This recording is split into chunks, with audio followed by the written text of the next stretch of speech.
Welcome. Today we are going to learn about how to choose good sources of information on the web.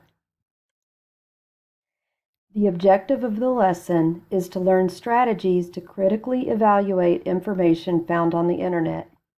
There is so much information available, but not all of it is accurate, and it is important that you know how to tell a good website from a bad one. Using Padlet, you will learn some strategies in a fun and engaging way. First of all, you will watch several video tutorials that will give you tools to evaluate websites. You will learn what to look for and what kinds of sites to avoid. Next, you will explore the various evaluation tools and check out the various resources.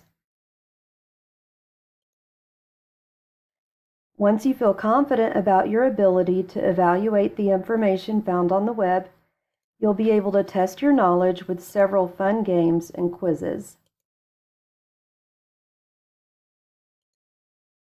When you're done testing your knowledge, answer the discussion question, "What are some ways to know a website is a hoax?" Thank you.